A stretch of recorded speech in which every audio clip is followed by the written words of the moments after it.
Guys, it's Dion Carlos Pasabta ko. So, this video will, it's an opinion comment lang regarding to the policy, regarding the motorbike.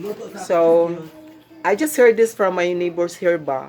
They're talking about this kanang policy ba for the motor na there should be a, ano, say tawag na? Cover? Barrier. I don't know exactly. I just heard them talking about it ba. Na tama nga naman sila kasi yung sinasabi natin na yung law, wala naman tayo dyan, hindi tayo against dyan kasi kaya nga naipasayan dahil nga, pinag-aralan nila. Pero lang, ito lang yung punto ko eh. May harang siya in between for the driver at the same time for the passenger. Pero lang, ang requirements, kailangan may marriage contract sila or di kaya mag-boyfriend o mag-girlfriend from the same place kung saan sila galing. So, anong use nung harang kung, di ba, galing sila sa isang lugar tapos magkasama rin sila. So, walang nangyayari. Siguro, kung mag-require kayo ng harang, what do you call that one? Sana, for those, for those, yung mga pang-passenger baga, yung habal-habal kung tinatawag natin dito sa Cebu. Dapat para doon, sa mga sa mga strangers na gustong sumakay ng motor. Ayun. So, technically daw. So, gumamit ako ng words na technically. I mean, no use kasi nga, katulad ng kapitbahay namin, sabi ko, saan kayo pupunta? Ayun, nagmumotor, mag-asawa, tapos naglalagay ng harang. Pag uwi naman sa bahay nila, magkatabi sila. Ano ba yan? Kung maintindihan. So, walang sense, kumbaga, kung iisipin mo talaga. Tapos, anyway, opinion ko lang naman to kasi narinig ko. Narinig ko lang.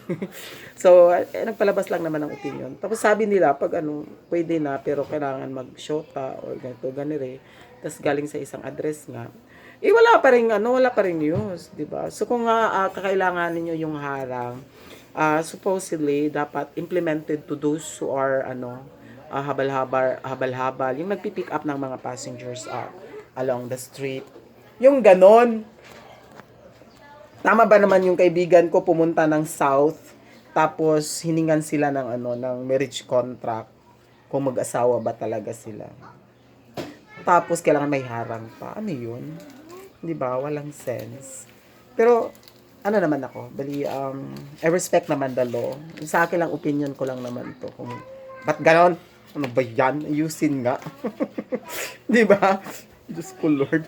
Mga natutorete ka sa sa batas ay sa nila sa paraan ng pag-implementar o sa requirements na ginagawa nila. Ayun. So anyways, sana lang ma-review tapos mabigyan pa ng taas na oras para pag-isipan pa ng mabuti na ba't kailangan pa ng harang kung ang hinihingi nyo naman na requirements kailangan yung kasama mo sa motor na yan na nakaangkas sa'yo is yung asawa mo or a relative. I mean, a relatives baga. So, sa na lang, sa passengers na lang. Di ba? Thank you so much, guys. And thank you so much for watching. Anyways, huwag niyo kalimutan mag-subscribe, mag-like, and share, and comment. Once again, this is Dion Carlos Pasabta ko. Lang naman po. Opinion lang naman. Thank you so much, and bye-bye.